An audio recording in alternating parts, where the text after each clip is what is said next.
And welcome to SPM IS Academy. Today we will analyze the Assam Tribune newspaper of 10th July 2020. Please note you can download the PDF version of today's newspaper analysis by clicking the link given in the comment section. You can download the PDF version of June 2020 magazine from our website spmisacademy.com. You can also log on to our online portal online.spmisacademy.com to access some of our freely available video lectures, and we request you all to join our WhatsApp group through the link given in the description section for more study materials. This is the list of the topics that we will cover from today's newspaper. And the first article is taken from editorial segment. It is about criminalization of politics in India, and this topic is important from our syllabus paper 3 governance point of view. So let us first of all understand what is criminalization of politics. It is a phenomena when more and more people having criminal background enter into politics. ये phenomena आप सबने अपने life में भी witness किया होगा, जब कई सारे इस तरह के politicians you find are having criminal background. उनके खिलाफ कई इस तरह के cases चलते होते हैं, and then they become politician, they enter into legislative assembly, many of them become member of parliament. And criminalization of politics in India is increasing, and this can be substantiated with help of the following data जो इस आज के newspaper article में आया है. In 2004, 24% of the members of parliament had criminal cases pending against them. In 2009, it increased till 30%. Then in 2014, this further increased to 34%. And in 2019, now there are 43% of members of parliament who have criminal cases pending against them. तो लगातार after every Lok Sabha elections you see that the percentage of pending cases against member of parliament लगातार increase होता जा रहा है. That means that criminalization of politics in India is increasing year on year. आप इस data को as it is exam में coat कर सकते हैं. सो अब इस पर सुप्रीम कोर्ट ने क्या एक्शन लिया है वो भी समझते हैं. Supreme Court on criminalization of politics. The Supreme Court has given following directives to all political parties. पहला डायरेक्टिव है publish all data regarding ongoing criminal cases against their candidates before election in their official website and all social media platform.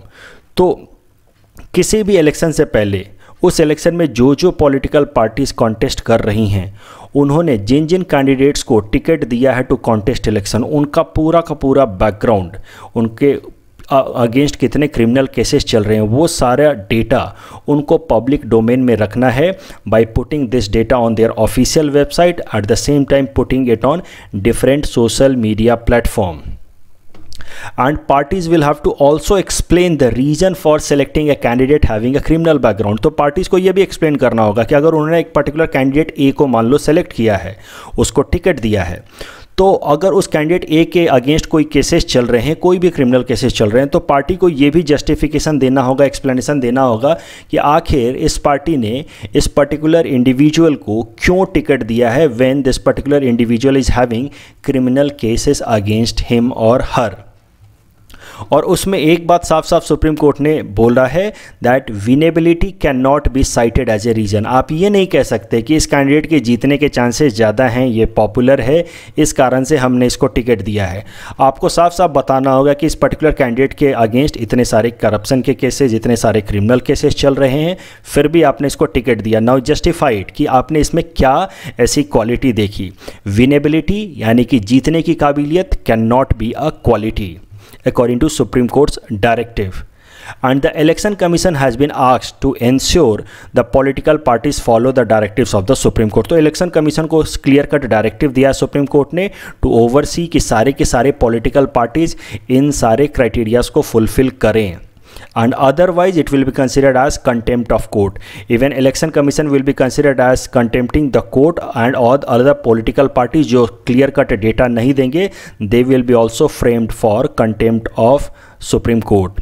और ये जो directive है Supreme Court का, that will be first time applicable in the upcoming Bihar election that is to be conducted in October 2020. अब बहुत सारे ऐसे experts हैं, लीगल एक्सपर्ट्स हैं हमारे कंट्री में, who are raising question on this particular directive of Supreme Court. उनका ऐसा मानना है that Supreme Court is not authorise to give such kind of directions, और इस कारण से कई सारे पिटिशंस भी फाइल किए गए सुप्रीम कोर्ट में challenging this particular order of Supreme Court on technical and legal ground. कुछ लोगों ने कुछ पिटिशन फाइल किया कि टेक्निकली ये इसको इम्प्लीमेंट कर पाना ही पॉसिबल नहीं होगा। कुछ लोगों ने इस ग्राउंड पे इसको चैलेंज किया कि Supreme Court is not authorised, Supreme Court के पास ये पावर नहीं है कि वो सारे पॉलिटिकल पार्टीज़ को फोर्स करे to explain the criteria behind giving ticket to a particular candidate. लेकिन सुप्रीम कोर्ट ने इस तरह के सारे पिटिशंस को रिजेक्ट किया है और सुप्रीम कोर्ट ने अपने इस पर्टिकुलर डायरेक्टिव को जस्टिफाई किया है according to article 142 of the constitution. तो जरा समझते हैं कि what is this article 142 of the constitution. Article 142 provides discretionary power to the Supreme Court, as it states that the Supreme Court in the exercise of its jurisdiction may pass such decree or may make such order as is necessary for doing complete justice in case or cause or matter pending before it। सरल शब्दों में article 142 के अंतर्गत supreme Court के पास कानून बनाने तक का अधिकार है, एक ऑर्डर पास करने का, एक लॉ बनाने का अधिकार है for the purpose of doing complete justice. तो एक तरह से कुछ हद तक लेजिस्लेटिव पावर इम्प्लिसिट तरीके से, नो डाउट नॉट डायरेक्ट तरीके से, लेकिन एक तरह से इम्प्लिसिट तरीके से लेजिस्लेटिव पावर है सुप्रीम कोर्ट के पास ऑर्डर देने का, लॉ बनाने का, for the purpose of doing complete justice, and this law and this power of the Supreme Court is guaranteed under Article 142 of the Constitution। और इस आर्टिकल का इस्तेमाल करके सुप्रीम कोर्ट ने पहले भी इस तरह के कुछ डायरेक्टिव्स या ऑर्डर्स पास किए हैं। For example, Supreme Court had banned the sale of alcohol along national and state highways using article 142। Supreme Court had given order of cleaning Taj Mahal using the same article. अब no doubt कई सारे constitutional experts, legal experts कहते हैं कि Supreme court जो उसके power है under article 142 उसका मिसयूज कर रहा है। Supreme Court is using it in ambiguous manner and this is known as judicial overreach. So judicial overreach आपको अच्छे से समझना चाहिए because this can be asked in the upcoming mains exam, because ये काफ़ी time से news में। देखो, judicial overreach is a kind of criticism of the courts in our country, specially the higher courts like High Court and supreme court. According to judicial overreach it is believed कि जो judiciary है वो बाकी जो हमारे government के दो branches हैं, executive branch and legislative branch, उसके कामकाज में, उसके फंक्शनिंग में हिंड्रेंस क्रिएट कर रही है। It is unnecessarily interfering into executive and legislative branch of the government. Such kind of activities are considered to be judicial overreach. और critics का ऐसा मानना है, कुछ लीगल एक्सपर्ट्स का ऐसा मानना है कि Supreme Court is misusing the powers given under article 142। It is misusing it and that is why this can be considered as an example of judicial overreach. खासकर इस केस में जब supreme Court ने directives दिए हैं, orders दिए हैं election commission को और सारे पॉलिटिकल पार्टीज को कि उनको हर एक कैंडिडेट के बैकग्राउंड को बताना है, this is being criticised as an example of judicial overreach by Supreme Court. The next article is taken from international segment. It is about Malabar exercise and this topic is important from our syllabus paper 3 international relations point of view।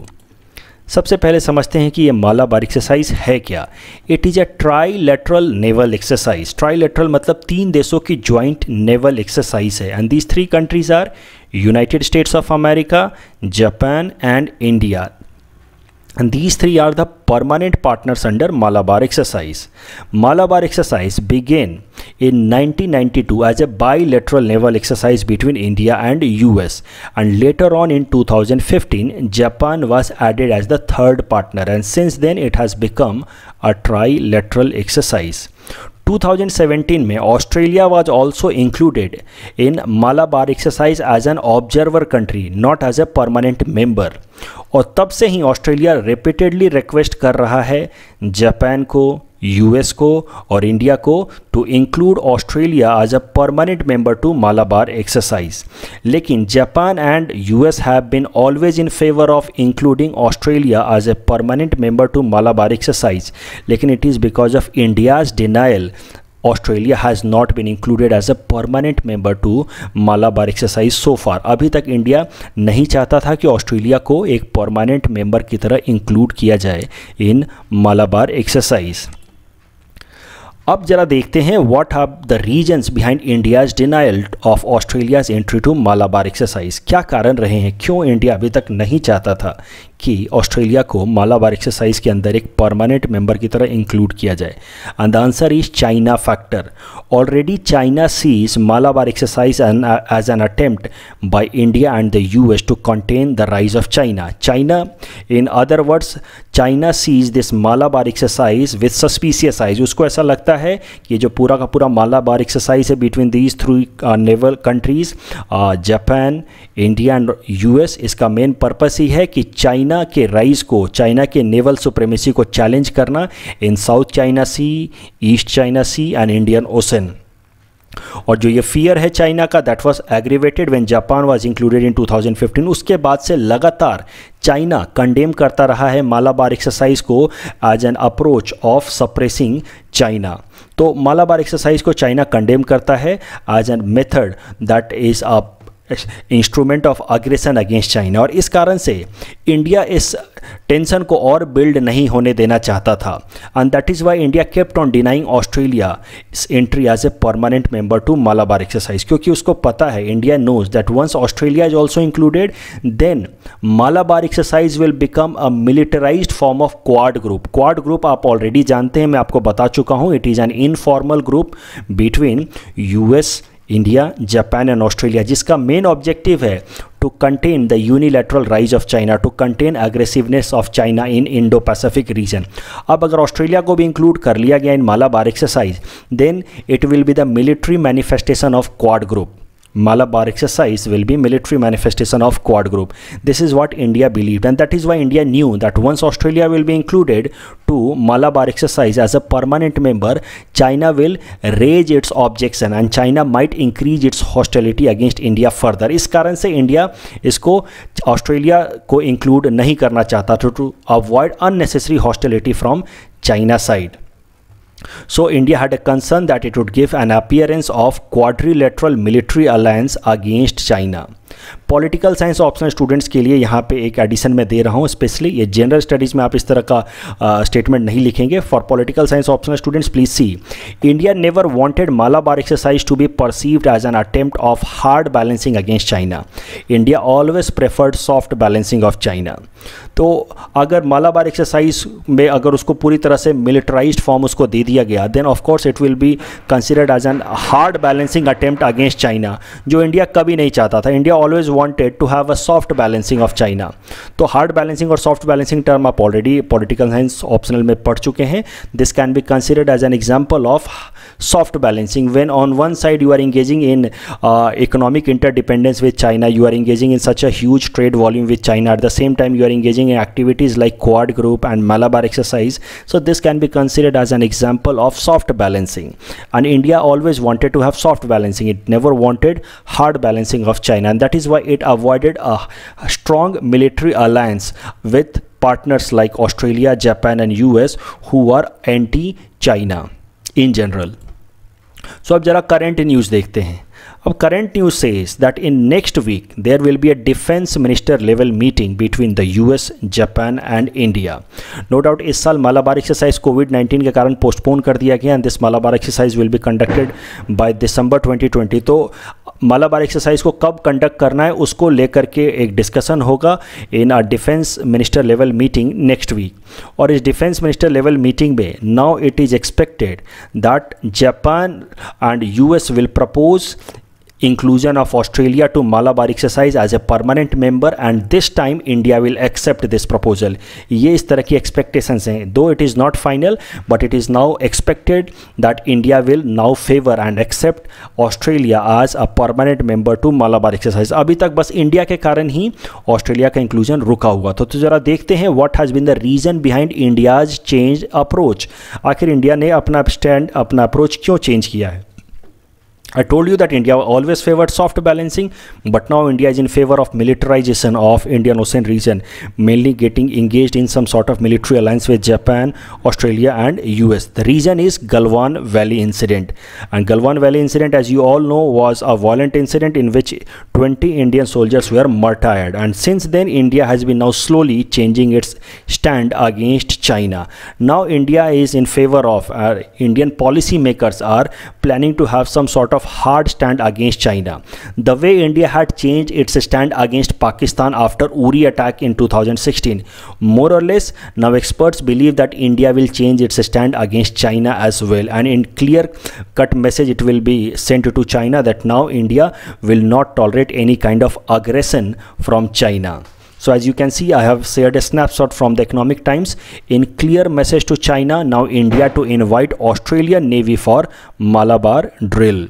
Though it is not final, it will be finalized next week. Once it gets finalized, then I will again cover this issue.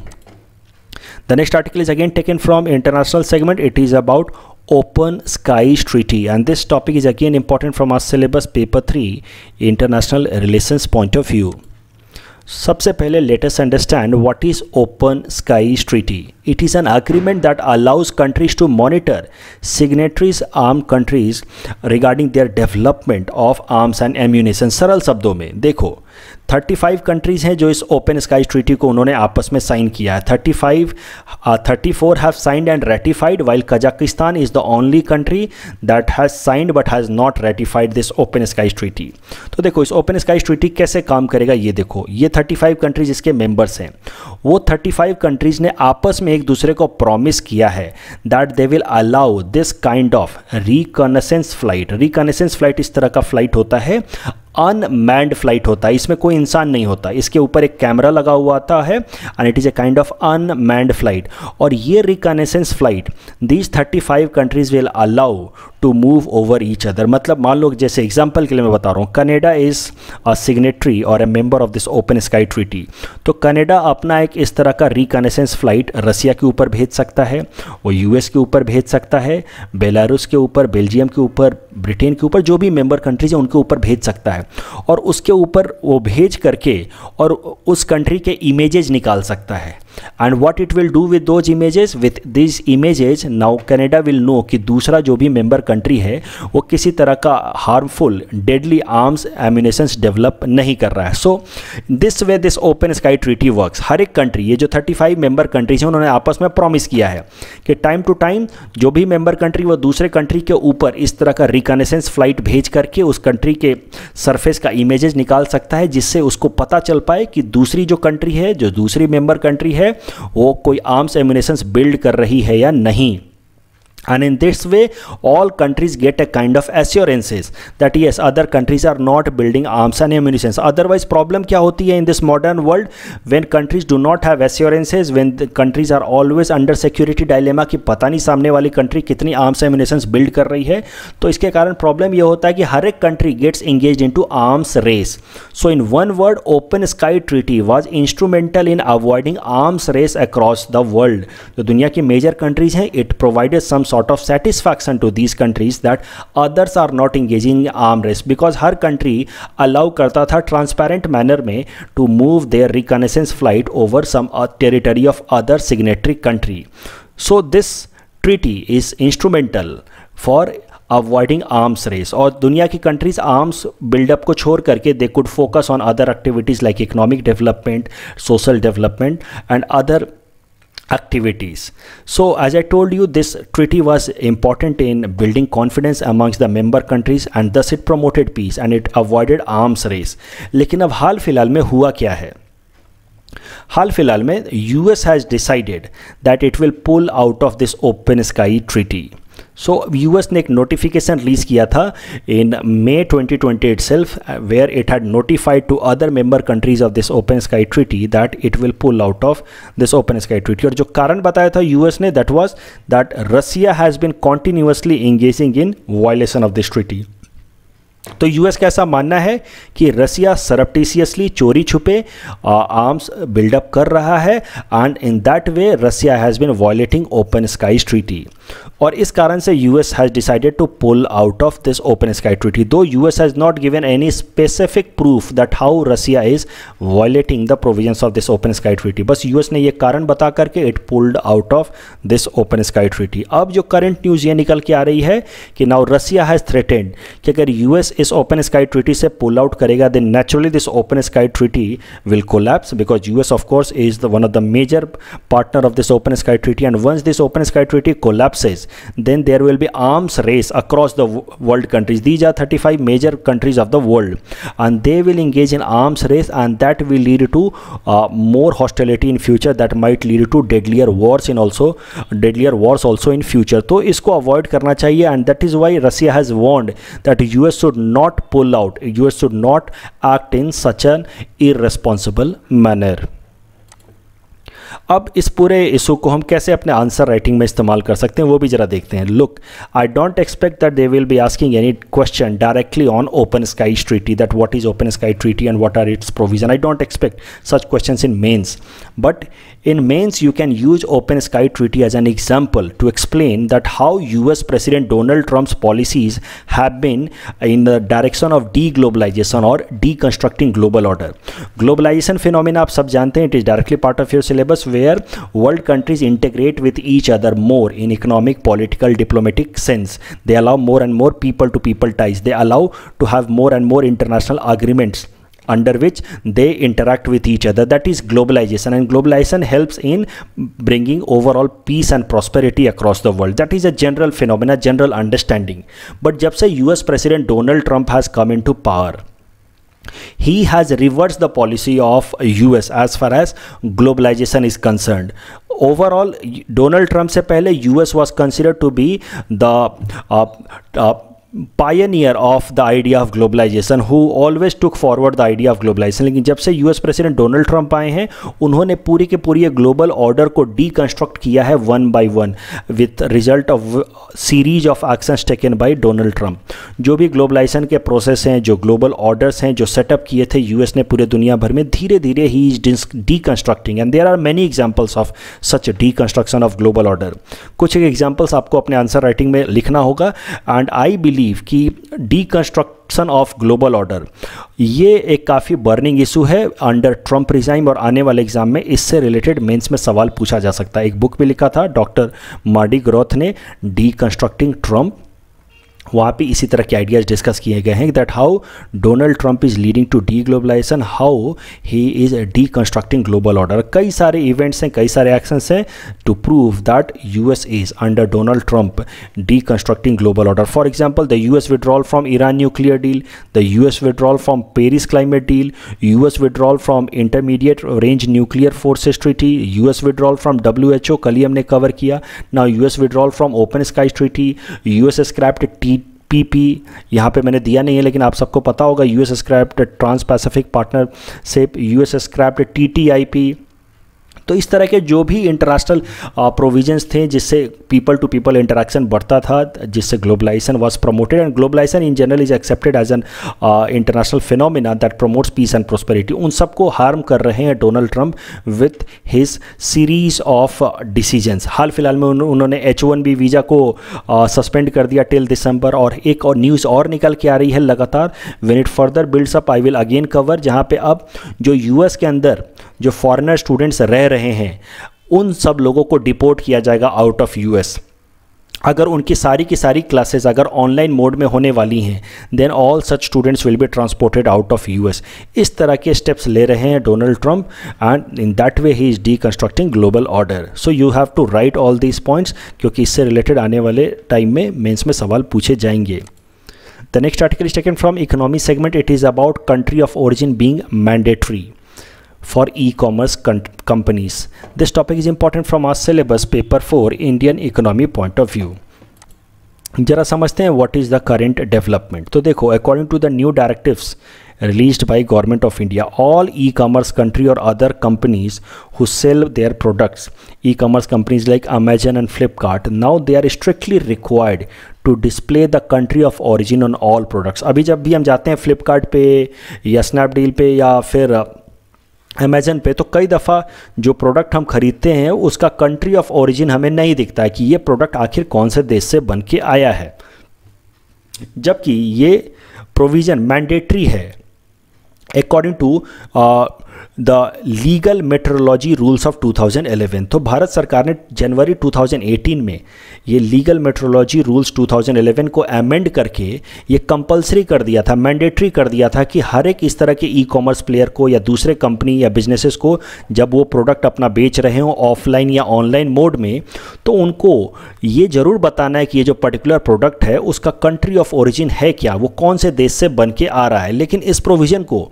बहुत सारे e commerce platforms strictly follow नहीं कर रहे थे अभी तक। लेकिन अब नया डेवलपमेंट क्या है वो भी जरा देखते हैं। मिनिस्ट्री ऑफ कंज्यूमर अफेयर्स ने एक स्ट्रिक्ट गाइडलाइन रिलीज किया है for implementation of these provisions, और अब इन प्रोविजंस के वायलेशन पे now there will be a penalty of ₹1 lakh and it can also lead to imprisonment of a term for 1 year. तो अब स्ट्रिक्ट तरीके से इस प्रोविजन को इम्प्लीमेंट करने का डायरेक्टिव्स आया है from ministry of consumers affair. So let us also see regions behind such a strict guideline from ministry of consumer affairs regarding country of origin norms. तो इसके पीछे के जो कारण है, वो पहला कारण है टू मेक और to help the consumers of our country to make informed choice. जब भी हम कोई सामान खरीद रहे हों तो वी शुड बी इन्फॉर्म्ड कि ये सामान आखिर कौन से देश से बन के आया। So this will help, this new norm will help us in having और इन मेकिंग इन्फॉर्म्ड चॉइस। जो भी हम सामान खरीद रहे हैं उसका कंट्री ऑफ ओरिजिन है क्या, and in this way consumers will be more tend or more prompt to buy products made in India। Of course जब हमें पता चलेगा कि एक पर्टिकुलर प्रोडक्ट चाइना से बन के आया और इसी तरह का दूसरा प्रोडक्ट सेम टेक्निकल स्पेसिफिकेशन का वो इंडिया से बना, तो naturally we Indians will prefer the product that has been made in India. तो इस तरीके से जो हमारा प्रधानमंत्री का विजन है आत्मनिर्भर भारत अभियान का, that vision will be forwarded. So these are the two main objectives. तीसरा ऑब्जेक्टिव भी है लेकिन that is an implicit objective, that is to discourage Chinese product. अब देखो डायरेक्टली चाइना का नाम तो लिया नहीं है मिनिस्ट्री ऑफ कंज्यूमर अफेयर्स ने, लेकिन it is widely believed bye experts कि ये जो ऑब्जेक्टिव है, ये जो मैंडेटरी किया है भारत सरकार ने to highlight the country of origin, that is also China targeted. क्योंकि हाल फिलहाल में you know that now India is changing its posture towards China, और अब India has started to take hard stands against China, specially after Galwan valley incident. तो अब अगर हमें पता चलेगा कि एक पर्टिकुलर प्रोडक्ट चाइना से बन के आया तो naturally we will not prefer to buy that particular product. तो इसके लिए हमें पता होना जरूरी है, it is important that we need to get informed. अब हम जब फ्लिपकार्ट पे जाएंगे, अब जब हम अमेजन पे जाएंगे तो साफ साफ वहाँ दिखेगा ये norms that will be 100% applicable by 1 अक्टूबर। तो उसके बाद से हर एक प्रोडक्ट पे दिखेगा, जिस भी हम ई कॉमर्स प्लेटफॉर्म पे जाएंगे, वो प्रोडक्ट कहाँ से बन के आया। Naturally when we will see that this product is made in China, naturally we will tend to avoid that product, and in that way we will discourage the consumption of Chinese products in India, and in that way we can bridge the trade deficit that India has against China. The next article is taken from Assam segment. It is about U-turn on MSME ordinance. This topic is important from our syllabus paper 6 Assam economy point of view. देखो इस article का background समझते हैं. ये article हमने already cover किया था, where I told you that Assam government is in planning to bring an ordinance, MSME ordinance, जिसका मेन पर्पस होगा to incentivize industrialist businesses to set up more and more businesses in Assam. उसके लिए उन्होंने किया क्या था, इस ऑर्डिनेंस के प्रोविजंस थे. ये ऑर्डिनेंस इम्प्लीमेंट नहीं हुआ था, but it was just ratified, it was just approved by cabinet of Assam government. इस ऑर्डिनेंस के प्रोविजंस ये थे कि अगर कोई भी नई MSME इंडस्ट्री लगानी है तो you just need to send an application to industry commissioner, and the moment industry commissioner acknowledges कि हाँ मुझे ये एप्लीकेशन मिल गई है, this acknowledgement itself will act like a license. अब आपको लाइसेंस मिल जाएगा अपनी इंडस्ट्री सेटअप करने की, और तमाम जो आपको अप्रूवल्स लेने होते थे, तमाम जो आपको लाइसेंस लेने होते थे regarding clearances of environmental clearances and other clearances, उन सबको मिनिमाइज कर दिया गया था, उन सबको लिबरलाइज कर दिया गया था according to the provisions of new MSME ordinance. जो भी बेसिक अप्रूवल्स थे like approvals from fire and power department, वो सब approvals were to be given within 2 months of your application. तो सरल शब्दों में अगर कहा जाए तो अब MSME इंडस्ट्री को सेटअप करने के लिए जो प्रोविजंस थे उसको काफ़ी सिंप्लीफाई करने की कोशिश की थी असम सरकार ने with help of this MSME ordinance, और कई सारे अप्रूवल्स, कई सारे प्रोविजंस को सिंप्लीफाई कर दिया था, लिबरलाइज कर दिया था। तो इन जनरल डेटा की अगर देखी जाए तो कोई भी MSME सेक्टर या MSME इंडस्ट्री को सेटअप करने में आसाम में कम से कम 6 महीने का वक्त लगता था for seeking so many approvals, लेकिन according to this new MSME ordinance अब उस टाइम को कट करके 2 महीने तक लाया जा रहा था। And this new provision was to be applicable in Assam for next 3 years, और इसका पर्पस सिंपल था, because of covid there has been huge negative impact to Assam economy. तो ज़्यादा से ज़्यादा MSME सेक्टर को प्रमोट किया जाए ताकि असम के अंदर एम्प्लॉयमेंट जनरेशन हो, ओवरऑल इंडस्ट्रियल डेवलपमेंट हो एंड इकोनॉमी वुड पिकअप। लेकिन फिर हुआ क्या, the moment this news came into public domain कि आसाम सरकार एक इस तरह का ऑर्डिनेंस लाना चाहती है, a huge protest started in Assam, especially by groups like All Assam Student Union, All Assam Tribal Sangh।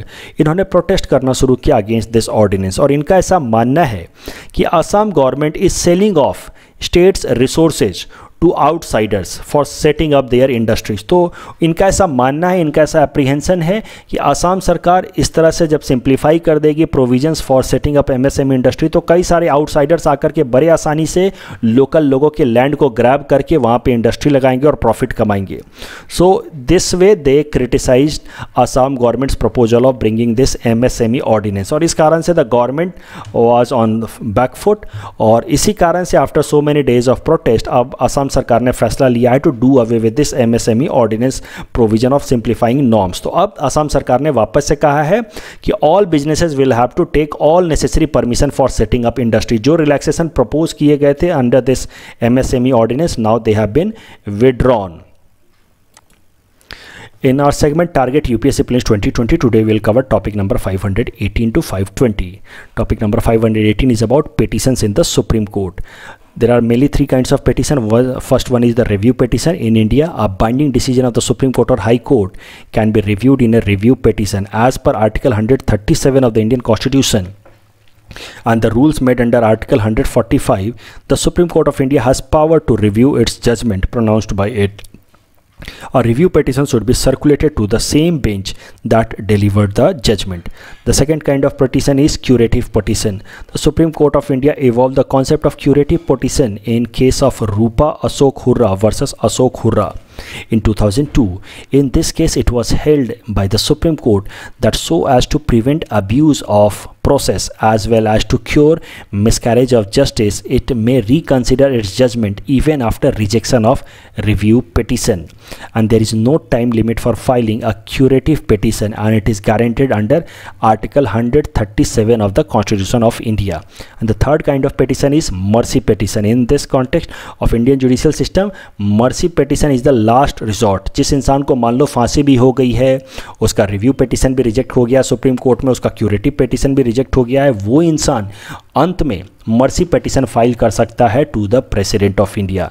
When a person has lost all the remedies available to him और her under prevailing laws as well as under the constitutional remedies, he may file a mercy petition before the president of India under article 72 of the Indian constitution और the governor of the state under article 161 of the Indian constitution. This topic is very important, इसका ध्यान रखेंगे and please attempt this question based on this topic. Topic number 519 is about otters. There are 3 kinds of otters found in India. First is Eurasian otter, second one is small clawed otter, and third one is smooth coated otter. Recently, Eurasian otter was spotted in Western Ghat and Chilika Lake. That is why otters are in news this year, and it is expected that there might be a question on otters in upcoming UPSC prelims. Please attempt this question that is based on this topic. Topic number 520 is about rights of nature. Ecuador is the first country of the world to recognize rights of nature in its constitution. Ecuador, as you can see, is a South American country. It is situated on the western coast of South America. Please attempt this question that is based on this topic. This is the answer of question number 515 to 517 that we had shared in yesterday's newspaper analysis. Today's question can be attempted by students and you can submit the answer in the comment section. We will be sharing answer of these questions in tomorrow's newspaper analysis. That's all from our side for today. Thanks for watching.